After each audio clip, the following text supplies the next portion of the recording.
Hello students, good afternoon to all of you. My name is Satyaveer Singh and today I will teach you physics. In physics we will discuss about Kirchhoff के नियम. Okay, chapter number 6 electric circuit and Kirchhoff law. Okay, so Kirchhoff के नियम के बारे में पढ़ेंगे. Kirchhoff के नियम क्या होते हैं, Kirchhoff के नियम क्यों बनाए गए हैं. ठीक है, दो नियम है इसके, क्या काम करते हैं, कैसे करते हैं, बड़े इंपॉर्टेंट रूल है. बोर्ड में एक जरूर आता है. अगर इनमें से नहीं आता एक भी तो इससे एक सवाल जरूर आ जाता है, लेकिन इससे बोर्ड में एक 2-3 नंबर पक्के हैं. ठीक है, बिल्कुल श्योर. तो देखिए अब इसके बारे में पढ़ लेते हैं कि ये रूल होता क्या है और इसके द्वारा कैसे बातें चीजें सोल्व की जाती हैं. ठीक है, तो क्या होते हैं किरचॉफ के नियम, किरचॉफ रूल, किरचॉफ रूल्स. जटिल, देखो जटिल का मतलब होता है कॉम्प्लेक्स. कॉम्प्लेक्स का मतलब क्या होता है, जो ज्यादा डिफिकल्ट सर्किट होता है, जिसमें काफी सारे तार होते हैं, काफी सारे रेजिस्टेंस होते हैं और काफी सारी वैद्युत धाराएं होती हैं. इधर को कहीं मतलब कहीं ना कहीं फ्लो होती रहती है. वो उसमें काफी सारे जंक्शन होते हैं. जंक्शन मतलब संधि, काफी सारे जंक्शन होते हैं. वहां से करंट किसी एक डायरेक्शन में जाता है, दूसरी डायरेक्शन में जाता है. इसी प्रकार से वहां पर कंफ्यूजन रहता है. और उस कंफ्यूजन को दूर करने के लिए प्रोफेसर किरचॉफ ने ये रूल बनाए.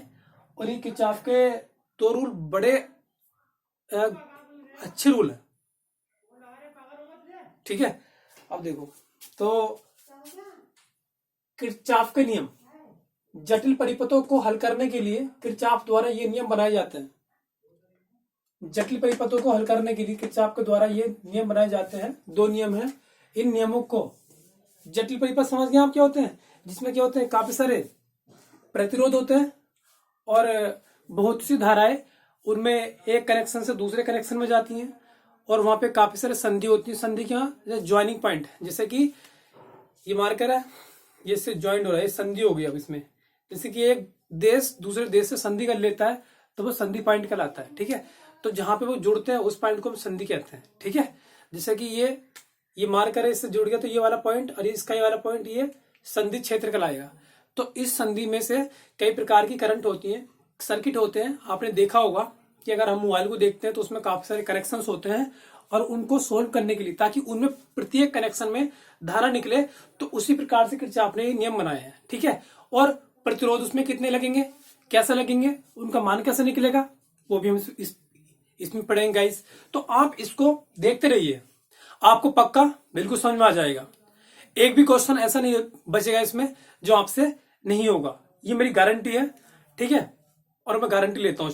ठीक है, इस टॉपिक की आपको पक्का समझ में आ जाएगा, बस आप ध्यान से देखते रहिए. Okay, thank you. अब देखिए, तो दो नियम हो गए इसके. तो अब इनसे क्या करते हैं, वैद्युत धारा स्मॉल हाई का मान निकालते हैं, करंट निकालते हैं, और एक क्या निकालते हैं, प्रतिरोध निकालते हैं या हार निकालते हैं. और ये सरलता मतलब पूर्वक निकाल लेते हैं, सरलता पूर्वक इनमें निकल जाता है. संधि का नियम, जो पहला नियम है किरचॉफ का, उसे संधि का नियम भी कहते हैं, क्योंकि हम संधि पे वर्क करते हैं. जहां पे संधि पर, संधि का मतलब होता है जंक्शन, जंक्शन रूल. तो वहां से करंट निकल के जाती है, तो इसको हम करंट रूल भी कहते हैं. धाराओं का नियम, तो संधि का नियम या धाराओं का नियम. दूसरा क्या है, वोल्टता का नियम, वोल्टेज रूल. तो इसमें वोल्टेज होता है, यानी कि धारा तथा वोल्टेज रूल, यानी मतलब current end voltage, current end voltage rule. तो पहले बच्चों हम पहले वाला देखेंगे. ये वाला संधि का नियम क्या होता है, किरचॉफ का संधि का नियम या धाराओं का नियम, दोनों बात एक ही है. ठीक है, संधि आप समझ गए होंगे, तो मैं इसे फिनिश कर देता हूं. ये चीज तुम्हें समझ में आ गई होगी शायद. ठीक है,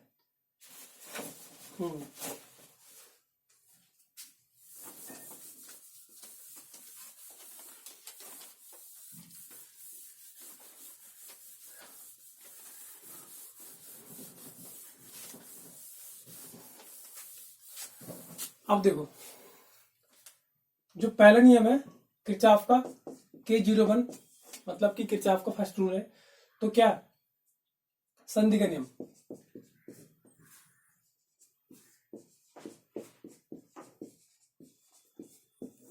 संधि के नियम में सिंपल अगर बताऊं तुम्हें, तो किसी जटिल जटिल तो बताया मैंने तुम्हें, किसी जटिल परिपथ में, किसी जटिल परिपथ में, जटिल परिपथ में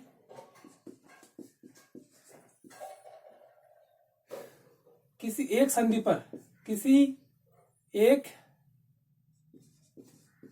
बिंदु संधि पर, बिंदु संधि पर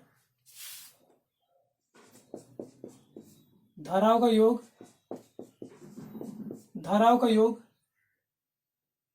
कुल धाराओं का योग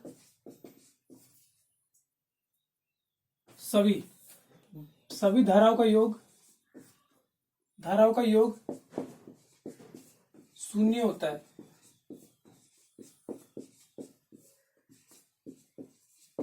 शून्य होता है मतलब किसी जटिल परिपथ में किसी एक बिंदु संधि पर सभी धाराओं का योग शून्य होता है। मतलब कि सभी धाराएं क्या होती है, वो शून्य होती है। किसी जटिल परिपथ में किसी एक बिंदु संधि पर सभी धाराओं का योग शून्य होता है।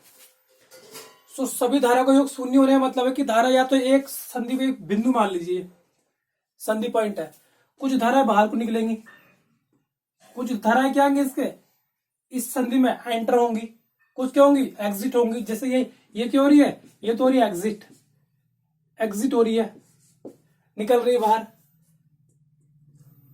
ये भी क्या हो रही है, ये एंटर हो रही, सॉरी ये एंटर हो रही है, एंटर हो रही है। और दूसरी में फिर एंटर कर दे रहा हूं, एंटर कर दे रहा हूं मतलब इसमें प्रवेश कर रही है। ये वाली में एक काम कर रहा हूं, एग्जिट कर दे रहा हूं, मर्जी आपकी कुछ भी कर लीजिए। और यहां पे ये वाली फिर एंटर कर दे रहा हूं, एंटर कर दे रहा हूं। फिर यहां पे मैं, चलो बस इतनी बहुत है। और इस धारा का नाम क्या रख देते हैं, इस धारा का नाम रख देते हैं I1। हाँ, इसको शॉर्ट में ऐसे लिख देते हैं, सिग्मा I इक्वल टू 0। ये रूल होता है सारा। सिग्मा का मतलब क्या होता है इसका, सिग्मा का मतलब होता है जोड़ना, यानी कि सभी धाराओं का योग। ये धारा हो गई और इसका मतलब है जोड़ना, मतलब जितनी भी सभी धाराएं उस बिंदु पर उनका सबका जोड़ क्या होगा, 0 होगा। चाहे वो धारा उस संधि में से बाहर निकल रही हो, जा रही हो, या फिर वो मतलब कि हा रही हो, जा रही हो, या फिर वो हा रही हूं, तो उनका दोनों का जोड़ कितना होता है, 0 होता है। जाने वाली का योग, जाने वाली आने वाली धारा का योग 0 होता है। ये पहला नियम कहता है। देखो कैसे लगा देता हूं मैं। तो इसमें धारा कितनी निकल ली, I1 या I2, I3, I4, I5। तो ये संधि हो गई। क्या है इसका नाम, संधि बिंदु। एक संधि है और इस संधि को मान लो O पॉइंट मान लो। तो इसमें I1 एग्जिट हो रही है, निकल रही है, I2 भी निकल रही है, I3 इसमें प्रवेश कर रही है, इसमें आ रही है, इसमें जा रही है। तो ये रूल क्या कहता है, किसी वैद्युत परिपथ में किसी एक संधि बिंदु पर धाराओं के जाने व आने का योग 0 होता है। देखो तो अब इस नियमानुसार, इस नियमानुसार जो मैंने पढ़ा, ये नियम क्या होता है, सिग्मा का मतलब जोड़, सभी धारा बराबर 0। अब इस रूल में फिट कर दो, यानी कि सब जोड़ दो। ये वहां से स्टार्ट करो, I1 से, ये निकल रही है बाहर, तो ये निगेटिव को लेंगे। जो बाहर निकल रही है ध्यान रखना, जो एग्जिट हो रही है, एग्जिट वाली माइनस की लेते हैं, निगेटिव। एग्जिट हो रही है निगेटिव लेंगे, एंटर हो रही है पॉजिटिव लेंगे, ये भी क्या लेंगे, पॉजिटिव लेंगे, ये भी क्या लेंगे, पॉजिटिव लेंगे। तो जो एंटर हो रही है पॉजिटिव और जो एग्जिट हो रही है बाहर निकल रही है इससे, वो निगेटिव। तो मैंने इसलिए निगेटिव लिया और प्लस।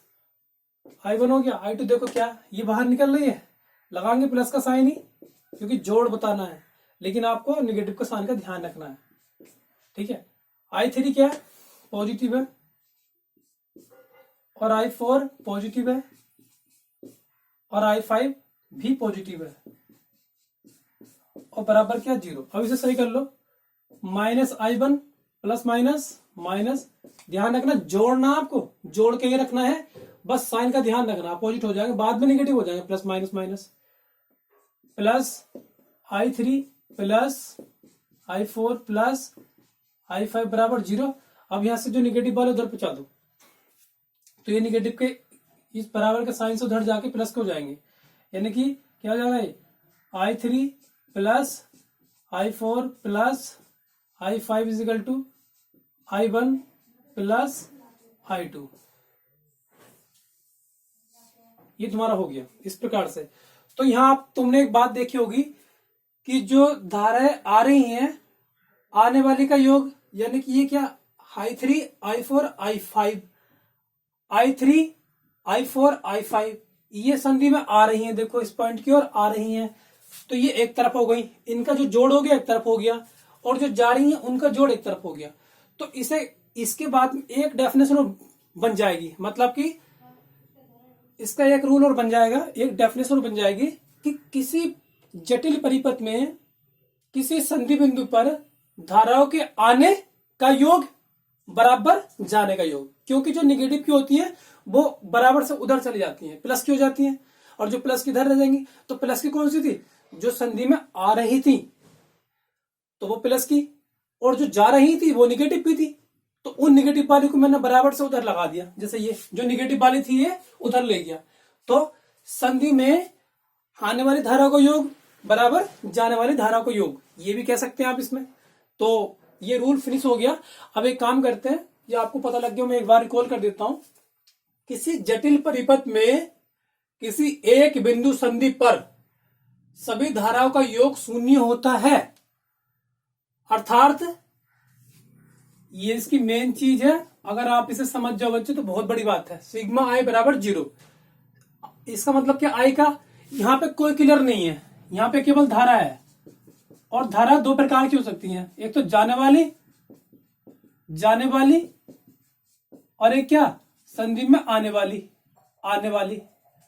तो यहां पे क्लियर नहीं, लेकिन ये क्लियर है कि जोड़ उनका 0 लाना है, 0 होता है। किसी संधि पे धाराओं के आने बे जाने का योग शून्य होता, तभी तो वो बराबर होंगी, जैसा कि मैंने यहां करके दिखाया आपको। तो मुझे लगता है क्लियर हो गया वो सवाल। अब मैं एक काम करता हूं, एक सवाल करता हूं, ठीक है, इसके ऊपर, ठीक है। दूसरा नियम बाद में पढ़ेंगे, पहले इस पे क्वेश्चन पुटअप कर लेते हैं एक, उसके बाद में क्लियर करते हैं क्वेश्चन एक। Okay guys, now we should come on the topic. That topic is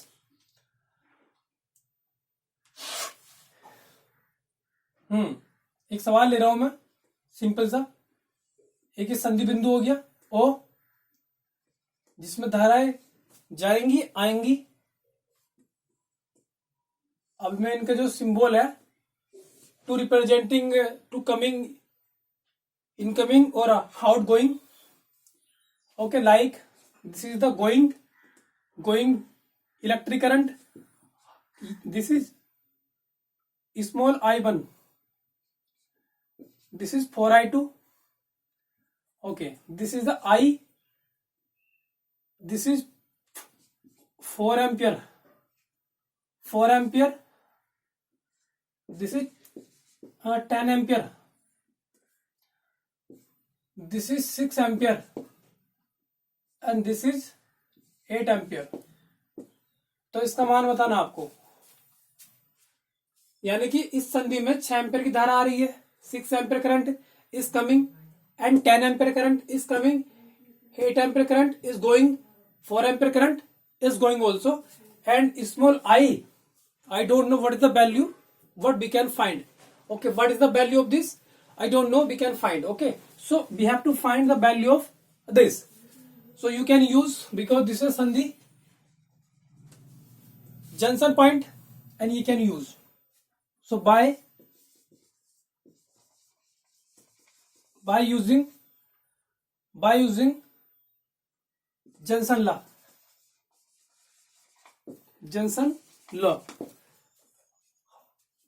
और करंट लॉ, जंक्शन लॉ और करंट लॉ,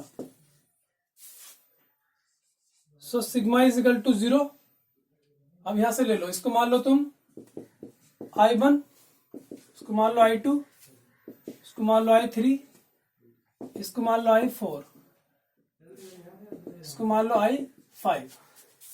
अब देखो जो बाहर जा रही है एग्जिट हो रही है, exist, for exist you can take minus sign and to coming you can take positive sign. So this is the exit. So we can take minus sign. I1 second minus I2 plus this is coming I3 plus I4 or minus I5. Okay, you can notice this line. Okay, I1 minus I1 you consider I we have to find the value of this minus I or plus minus minus I2 value 4 plus I3 10 ampere, I4 6 ampere, or this is the plus because this is coming plus 6 plus 5 outgoing. That's why minus sign will come, right? 8 ampere equal to 0. Now you can solve it. Minus I minus minus minus minus को जुड़ते रहते हैं minus में, तो 8 4 कितने हो गए 12 हो गए, minus 12 and 6 10 16 is equal to 0. Minus minus I और माइनस से कितने बचेंगे, प्लस के बचेंगे हमारे पास ये, क्योंकि प्लस के ज्यादा हैं। और ये क्या हो गया I बराबर I, इस 4 को उधर ले जाओ और ये माइनस से माइनस कैंसिल हो जाएगा और I इक्वल टू कितना, ये 4I, यानी कि इसमें कितनी करंट है 4 है। वैसे इसका एक दूसरा मेथड भी है, आपको समझ में आ गया होगा शायद ये। इसका एक दूसरा मेथड भी है, दूसरा मेथड बहुत सिंपल है, मुंह जबानी हो जाएगा याद ये, ठीक है, वैसे हो जाएगा सिंपल, कुछ बिना करे। तो आपको क्वेश्चन था ये कितना 6 था ना, कुछ मत करो, 6 एम्पियर, ये 10 एम्पियर था, ये 4 एम्पियर था, इसमें आपको बतानी थी। तो आप पहले एक काम करो, इस संधि में कितनी धारा आ रही है, तो कौन कौन से आ रही है, ये 10 एम्पियर, 6 एम्पियर, कितनी हो गई 10 और 6 16, और ये गई तो 16 में से 8 घटा दो, कितनी बची 8 बची, और फिर 8 में से ये भी जा रही है, 4 घट गई तो कितनी बची 4, तो यही तो आ गया इसका आंसर, 4 एम्पियर इसमें जा रही है, इस वायर में जा रही है। तो इस प्रकार हमने पता कर लिया, ठीक है। अब एक काम करते हैं, एक दूसरा सवाल और लिखता हूं मैं तुम्हारे लिए, लेकिन वो मैं सिंपल अपने मेथड से कर दूंगा, ठीक है, शॉर्ट मेथड से करना है। तुम एक काम करना, तुम अपने मेथड से कर देना उस सवाल को फॉर्मूले में रख करके, ठीक है, ठीक है।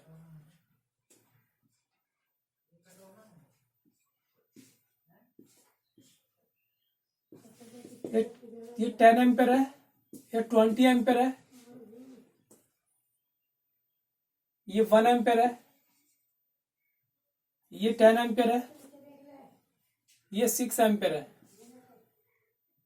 और ये 2 एम्पियर है, 3 एम्पियर है, ये 4 एम्पियर है, 2 एम्पियर मान लीजिए, और इसमें करंट निकालना आपको, इसकी वैल्यू कितनी होगी। तो यहां पर जंक्शन कितनी है, 2 है, जंक्शन एक ये रही, एक जंक्शन ये रही, ओ मान लो, इसको मान लो ओ डैश। तो पहले हमें ओ पे निकालना है, ये वाली करंट की इसमें कितनी जा रही है, क्योंकि अगर ये सोल्व हो गया तो फिर ये बचेगा इतना, तो पहले उसको भूल जाओ, उस वाले को इस पे लगाओ। तो सिंपल लगा लेते हैं ऐसी, पहले जो इसमें आ रही है 20 एम्पियर 10 एम्पियर, कितनी होगी 30 एम्पियर हो गई, 20 एम्पियर 10 एम्पियर 30 एम्पियर, और ये भी आ रही है इसमें, तो कितनी होगी 31 एम्पियर, और ये जा रही है 31 में से 10 जाएंगे कितने बचेंगे 21, और 21 में 6 जाएंगे कितने बचेंगे 15, तो यानी कि इसमें कितनी जा रही होगी 15 एम्पियर जा रही है। अब इसको फिनिश कर दो, बस हो गया फिनिश, ये 15 पता लग गई, 15 जा रही है इसमें। अब ले लो संधि और डैश के लिए, जिस संधि पे ले रहे हो उस संधि को ले लो, 15 जा रही है इसमें। अब देखते कौन कौन सी आ रही है, 15 आ रही है इसमें, ये 2 आ रही है, 15 तो 17 हो गई, बाकी सब निकल रही हैं, तो यानी 15 तो 17, 17 में से गया 3 कितने 14, 14 से 2 गया कितना 12, तो इसमें कितनी जा रही है 12, तो इसका आंसर कितना आ गया 12। आप ऐसे इसे सोल्व कर सकते हो, ठीक है, और आप वाला फॉर्मूला यूज कर सकते हो, ठीक है ना। क्योंकि आप ये सिंपल क्यों कर दे रहे हो, ये बीजगणितीय योग क्यों कर दे रहे हो, क्योंकि ये जो वैद्युत धारा है ये सदिश राशि नहीं है, वैद्युत धारा अदिश राशि है, क्योंकि इसमें डायरेक्शन भी है और मैग्नीट्यूड भी है, परंतु यही इसमें एक एक्सेप्शन है। मैंने बताया था क्या एक्सेप्शन है, तो इस बात को आप ध्यान रखेंगे, माइंड रखेंगे, so that you can understand very well what I am telling to you right now. Okay, अब एक काम करते हैं,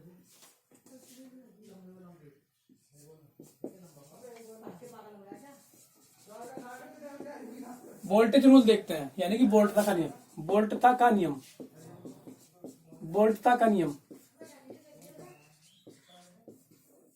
तो वोल्टता का नियम क्या है, सेकंड नियम है किरचॉफ का, K02, Kirchhoff second law, very important है, सिंपल है, मैं बता देता हूं आपको। इसकी डेफिनेशन क्या होगी, एक्सप्लेनेशन,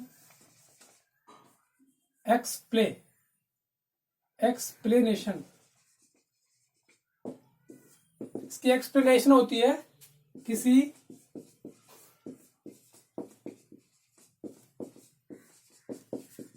वैद्युत परिपथ में, किसी परिपथ में वैद्युत धारा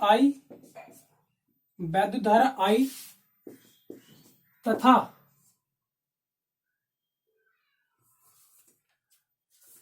वैद्युत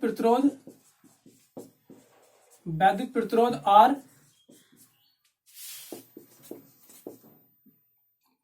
तथा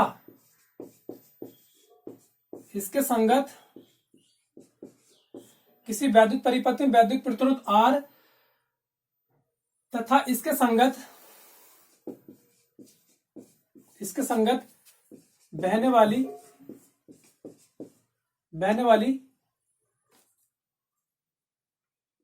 संगत धाराओं का गुणनफल, संगत धारा का गुणनफल का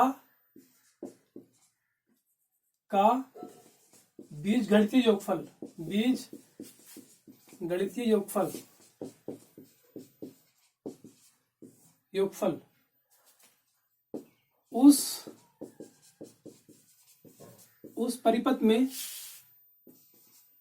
उस परिपथ में स्थित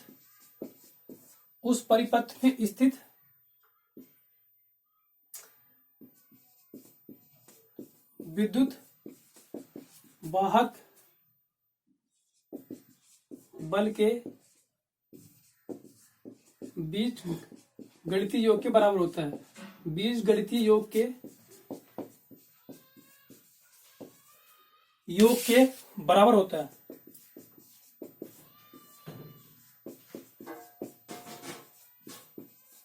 बीज गणितीय योग के बराबर होता है, ये इसका दूसरा रूल है। किसी वैद्युत परिपथ में वैद्युत प्रतिरोध R तथा इसके संगत बहने वाली संगत धारा का गुणनफल का बीजगणितीय योगफल उस परिपथ में विद्युत वाहक बल के बीजगणितीय योग के बराबर होता है। ये किरचॉफ का दूसरा नियम है, इसे वोल्टता का नियम कहते हैं। तो इसे लिख देते हैं हम, देखो पहले धारा की बात करिए, सुनो, धारा हो गई I, फिर क्या, वो पहले प्रतिरोध की बात करी इनने, प्रतिरोध हो गया R, और धारा उसमें कितनी बह रही है, क्योंकि प्रतिरोध है तो धारा भी आएगी, तो I उनका वो कह रहा है गुणनफल। ऐसे याद कर लो, कोई अगर याद नहीं हो तो कोई दिक्कत नहीं है। किसी परिपथ में वैद्युत प्रतिरोध और उसमें बहने वाली संगत धारा का जो गुणनफल आया है, गुणा कर दी, गुणनफल आ गया। और जो ऐसे दूसरा प्रतिरोध होगा उसमें धारा आएगी, फिर तीसरा प्रतिरोध होगा उसमें धारा आएगी, तो ऐसे उनका सबका जोड़, यानी किसी परिपथ में वैद्युत प्रतिरोध और उसके संगत बहने वाली धारा का गुणनफल का बीजगणितीय योग, इसका मतलब जोड़ना होता है सिग्मा का, बराबर क्या होता है, उस परिपथ में जो विद्युत भाग बल लगे होते हैं E, उसके योग के बराबर होता है। ये रूल होता है।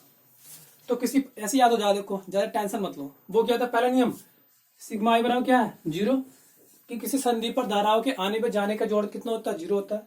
और यहाँ पे क्या, किसी परिपथ में वैद्युत प्रतिरोध और उसमें बहने वाली संगत धारा का गुणनफल आ गया, का फिर योगफल बराबर किसका होता है, उसमें विद्युत भाग बल ई के जोड़ के बराबर होता है। जितने विद्युत भाग बल होंगे उनको सबको जोड़ देंगे, और नहीं है तो 0 रख देंगे। तो ये होता है। अब देखो इसको हम, ये रूल तो पढ़ लिया हमने, अब इसको सेट कर लेते हैं। अब सेट कैसे करते हैं, देखो सेट करने का तरीका बहुत सिंपल है। कैसे इसको सेट करते हैं, बहुत इजी है बच्चों। It's very simple to understand, it's very easy to understand, but आपको फोकस करना पड़ेगा। अगर आपने फोकस नहीं करा तो आपका फोकस बिगड़ जाएगा और फिर मैं आपको समझा नहीं पाऊंगा ठीक से, ठीक है। तो आप प्लीज कॉन्सेंट्रेट करिए, क्योंकि इस चैप्टर के 90% numerical we can solve by the Kirchhoff second law. It's very important for us, okay. So be serious and be believe in me so that you can understand very easily what is the exactly topic is.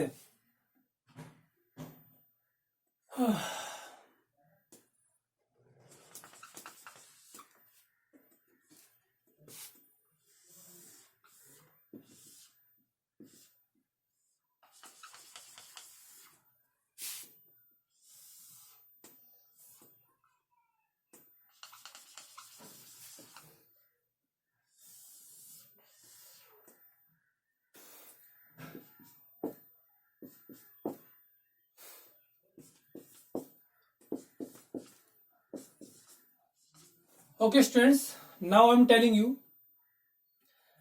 Cell E, इसका जो विद्युत भाग बल है वो E1 है।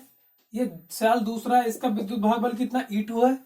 और ये प्रतिरोध क्या, R1 R2 R3। क्लियर। तो इससे उदाहरण निकलेगी वो क्या, सबसे पहली बात तो यही, किरचॉफ अगर तुम सेकंड रूल लगा रहे हो तो आपको प्रत्येक परिपथ में, परिपथ के प्रत्येक रेजिस्टेंस में धारा का वितरण करना आना चाहिए। क्या आना चाहिए, धारा का वितरण। वितरण का मतलब प्रत्येक प्रतिरोध में कितनी कितनी धारा है उसका पता होना नेसेसरी है, अनिवार्य है। ओके, कैसे अनिवार्य है मैं बता देता हूं आपको कैसे अनिवार्य है। तो ये पहला सेल है, तो मैं चेक कर रहा हूं, देखो इसमें धारा कितनी, बहुत सिंपल है, समझते रहिए। इसमें धारा कितनी, मान लो I1 निकल रही है और प्लस से निकल के आती है, तो भैया इधर को जा नहीं सकती, इधर को आ रही निकल के ऐसे। अब यहां तक तो रही I1 ही, I1, लेकिन यहां से भी निकलेगी, ये सेल भी निकालेगा अपनी। इससे मान लो I2, क्योंकि यहां मान लिया I1 तो इसको मान लो I2। अब यहां से निकल के आ रही है, तो यहां से आ रही थी क्या, इस वाले सेल से स्मॉल I1 धारा निकल के आ रही है, and from this cell the current is coming I2 and on this junction, ये जंक्शन पॉइंट हो गया, क्योंकि यहाँ पे एक तार ये रहा, एक तार ये, एक तार ये, जंक्शन पॉइंट हो गया ना, संधि बिंदु। तो इस संधि बिंदु पर आके अब इससे पार निकल गई, तो क्या कितनी हो गई, दोनों जुड़ जाएंगी, I1 प्लस I2। मतलब पहले सेल से धारा और दूसरे सेल से धारा इस संधि के बाद क्या होगी, दोनों जुड़कर चल रही है, राइट। अब इसमें कितनी आएगी इस प्रतिरोध में, भैया इसमें तो वही आएगी, I1 प्लस I2। क्लियर। अब चल रही देखो यहां तक आई, लेकिन अब यहां से क्या होगा, जितनी धारा इस सेल से निकली थी, एग्जिट की गई थी, वही धारा उस सेल में आएगी। ध्यान रखना, जिस सेल से धारा निकलती है उसके नेगेटिव टर्मिनल में वही धारा जाती है, उसके नेगेटिव टर्मिनल में वही धारा जाती है जिससे वो करंट निकलता है। इस बात को ध्यान रख लो। यानी कि I1 E1 से निकली थी, तो जो I1 है वो घूम फिर के इसमें जाएगी E1 में, और I2 दूसरे सेल से निकली थी वो इसमें जाएगी। यानी कि यहाँ पे कौन सी करंट है अभी तक, यहां तक इससे पहले I1 प्लस I2 चल रही है, क्योंकि वही तो आ रही है। अब यहाँ पे कौन सी मुड़ जाएगी, जो यहां से निकली थी, यहां से कौन सी निकली थी, I2 निकली थी, I2 यहां कर लो, फिर इसके ऊपर क्या होगा, यहाँ पे हो जाएगा I1। ठीक है बच्चों, तो इस प्रकार से ये बन गया। अब हम क्या करते हैं, देखो ये आसान सा रूल है, इसमें जो है ना हैरो खींचना पड़ता है, harrow word we can say the arrow, we have to draw the arrow and by the help of arrow you can solve any numericals। चलो देखो इसमें कैसे लगाते हैं एरो, तो आपको ये बात ध्यान रखनी पड़ेगी इसमें। जिधर से करंट निकल रहा होगा उधर से आप एरो खींच दो। देखो एक बात ध्यान रख लो, अगर तुमने ऐसा एरो खींच दिया ना तो आपको मजबूरी के ऐसा करना पड़ेगा, क्योंकि ऐसा एक सर्किल, पूरा एक सर्किल बनना चाहिए, पूरा एक राउंड बनना चाहिए। अगर तुमने ऐसा खींच दिया तो फिर आपको ऐसा खींचना पड़ेगा, तुमने अगर ऐसा खींचा तो फिर तुम्हें ऐसा खींचना पड़ेगा। समझ रहे हो ना बात? यानी कि पूरा अगर तुमने ऐसा खींचा तो दूसरे वे से खींचना पड़ेगा, और तुमने ऐसा खींचा, अगर क्लॉकवाइज खींचा घड़ी की दिशा में तो क्लॉकवाइज खींचना पड़ेगा, अगर एंटी क्लॉकवाइज मतलब घड़ी की उल्टी दिशा में खींचा तो एंटी क्लॉकवाइज आपको खींचना पड़ेगा। यही रूल है। अब देखो आप समझ गए होंगे इस बात को। और हाँ, इस नियम को जो ना, दूसरे नियम को बंद पास का नियम भी कहते हैं, बंद पास का नियम। और पास क्या होता है? खंड होता है। खंड मतलब इसको मेस भी कहते हैं, मेस। तो बंद पास का नियम, बंद खंड का नियम, बंद मेस का नियम भी कहते हैं सर। खंड का मतलब दो टुकड़े बना लेंगे, यानी कि एक मेस तो बन गया ये वाला, तो नीचे वाले को भूल जाओ। एक दूसरा वाला है, यानी कि ये कॉमन वाली लाइन है इसके ना, कॉमन वाली। तो एक मेस ये है, जब पहले में लगाएंगे तो नीचे वाले को भूल जाएंगे, ये दोनों में काम करेगा ये वाला जो ये लाइन खींच रही है। लेकिन जब दूसरे में लगाएंगे तो फिर ऊपर वाले को भूल जाएंगे। क्लियर? तो मैं एक काम कर रहा हूँ, पहले वाले मेस में लगा रहा हूँ। देखो तो पहले वाले इसका मेस का नाम रख दो। करंट कैसे बह रहा है इसमें? ए, फिर बी, फिर सी, डी, ई और एफ। तो पहले मैं ले रहा हूं, देखो यहाँ पे ए बी, देखो खींच रहा हूं मैंने खींच दिया, ऐसा खींच दिया। अब मैंने जब ऐसा खींचा, एंटी क्लॉकवाइज खींचा, तो मैं एक काम कर रहा हूं, मुझे ऐसा करना पड़ेगा, पूरा एक बन गया ऐसे। क्लियर? क्यों खींचा मैंने? क्योंकि करंट इधर से निकल के आ रहा है। अब तुम सोचोगे कि करंट तो ऐसे भी निकल के आ रहा है, ऐसे भी खींच सकते थे। बिल्कुल खींच सकते हैं, नो प्रॉब्लम, तुम्हारी मर्जी है। अब देखो, क्लियर? अब देखो यहां से क्या करना है, पहले नियम में लगा लो। तो बंद पास पहले में, किरचॉफ सेकंड रूल से। क्या किरचॉफ का सेकंड रूल क्या होता है? सिग्मा आई आर बराबर कितना होता है? सिग्मा ई होता है। इसे लिख लो पहले से। आप इसे समझ तो गए होंगे, ना समझे तो भी देख लेंगे। तो यहां से स्टार्ट हो जाओ। हमें केवल धारा से, प्रतिरोध से मतलब है। प्रतिरोध से मतलब है, प्रतिरोध क्या है इसमें? R1 है। धारा कितनी इसमें? I1 आ रही है, तो यानी R1 और I1 प्लस के लेंगे माइनस के लेंगे, ये डायरेक्शन में डिपेंड करेगा। ये इधर को है, ठीक है, प्लस के लेंगे, प्लस। अब दूसरी ले देखो, इसमें यहां पे आओ, क्योंकि ये हम इसको लेंगे। तो ये कितना है? R2 है, R2। लेकिन सुनो, ये जो तीर का निशान बता रहा है इधर को जा रहा है, लेकिन करंट कहां को निकल रहा है इतना, तो ये क्या हो गया? अपोजिट हो गया बच्चों। देखो ध्यान दो, जब ये अपोजिट हो गया तो ये क्या लेंगे सब? माइनस का ले लेंगे। R2, करंट कितना है इसमें? I2। क्लियर? बस इतना हो गया, ये ले लिया। अब तो कोई प्रतिरोध नहीं है इसमें, प्रतिरोध को धारा को लेना बस। अब बराबर जो ये रपड़ा है सिग्मा ई का, इधर का सोल्व तो हो गया मामला। सिग्मा ई का मतलब क्या है कि ये जो ई है इनको जोड़ना पड़ेगा। E1 डायरेक्शन क्या सेम है इसकी? हाँ, इस जो तीर का निशान है इसकी डायरेक्शन और इसकी डायरेक्शन देखो सेम है, ये सेम है। और यहाँ के बैठा था, ये अपोजिट बैठ गया था यहाँ पे, यानी कि ये इधर को जा रहा था तो ये इधर को आ रहा था, इसलिए मैंने माइनस लगाया यहाँ पे। अब फिर से माइनस लगेगा, देखो बराबर में। E1 तो प्लस का है, इधर को आ रहा है, इधर को आ रहा है, E1 प्लस का हो गया। अब तुम जोड़ोगे, लेकिन ये क्या हो जाएगा? E2 क्या, ये इधर को है और इसमें डायरेक्शन उधर को होगी, तो ये कितना? माइनस E2 हो जाएगा। जोड़ रहे हैं लेकिन माइनस के साथ, ठीक है। तो ये कितना? I1 R1 प्लस कितना हो गया? I2 R2 और बराबर कितना? E1 minus E2। ये आपके लिए थोड़ा समझाने के लिए था, ताकि आप किरचॉफ का नियम लगाना सीख जाओ, ठीक है। अब दूसरे पाथ में लगाते हैं। पहले में लगाना सीख लिया, पहले हमने किसमें लगाया था? A B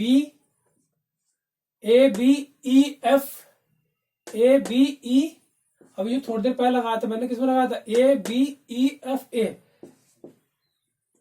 जहां से स्टार्ट होते हैं वहीं आते हैं, ठीक है। A B E F A। आपके किसमें लगा रहा हूं? B C D E B में आपको लगा रहा हूं मैं। B बंद pass, B C D E B, इसमें लगा रहा हूं बच्चों। देखो जहां से स्टार्ट होते हैं वहीं आते हैं, तो अब इससे कोई मतलब नहीं है, मैं नीचे से मतलब है। तो एक काम करो, इसमें सेल है, करंट इधर को निकाल रहा है तो ऐसे खींच दो, खींच दिया। अब जब तुमने से खींचा तो आपको ऐसे करना पड़ेगा, मजबूरी है आपकी, ठीक है। और आप इसमें चॉइस आपके पास नहीं, केवल इधर को खींचना पड़ेगा, क्योंकि आपके लिए करंट इसमें कहीं निकल ही नहीं रहा है। ऐसे क्या सेल इधर को निकाल रहा, नहीं निकाल रहा, तो इसके हिसाब से ही करते हैं। लेकिन यहाँ पे क्या था, ये भी इधर को निकाल रहा था तो ऐसा कर दिया। तो तुम इसके द्वारा भी कर सकते थे क्या, ऐसे दोनों बात सही थी। लेकिन इसमें एक ही बात होगी सही, इधर भी खींचेगा। अब देखो यहाँ पे देखो, तो अब इसको भूल जाओ, इसको भूल जाओ, लेकिन ये तो काम करेगा। तो I2 और ये क्या प्रतिरोध R2 प्लस है, हाँ ठीक है प्लस ही, क्योंकि ये करंट निकल रहा है ऐसे और ये भी तीर का निशान तो सही बैठ रहा है साहब इसका, देखो ठीक है, तो इसलिए प्लस का ले लिया और प्लस। अब ऐसे जा रहा है तो यानी कि करंट भी ऐसा आ रही है और ये तीर का निशान भी सही है, ऐसे दोनों बैठ रहे हैं सही। तो यानी कि जो, और हाँ इसमें धारा कितनी, इस प्रतिरोध में दोनों को जोड़, यानी कि धारा की जगह आप इनको दोनों को जोड़ कर रखोगे। समझ रहे हो ना बात में क्या बता रहा है आपको, बराबर। अब बराबर में क्या करते हैं, विद्युत भाग बलों को जोड़ते हैं। अब इसमें इस बारे में देखो, क्या विद्युत भाग बल दिख रहे हैं तुम्हें इसके अलावा, E2 के अलावा, तो केवल E2 आ जाएगा, बस ये हो गया तुम्हारा। तो किरचॉफ का सेकंड नियम ये है, ठीक है। तो मैं एक बार रिकॉल कर देता हूं। जो प्रथम नियम था वो क्या था, सिग्मा बराबर 0 था, और ये दूसरा नियम क्या है, सिग्मा आई आर बराबर कितना, सिग्मा ई। आप इन दोनों को रूल को समझ लो, क्योंकि हम इनसे सवाल करेंगे। So if you understand this video, so like and subscribe my channel, and you can also comment in comment section. If you have any problem, then you can ask me, right? So thank you for watching this video, and Jai Hind, Jai Bharat.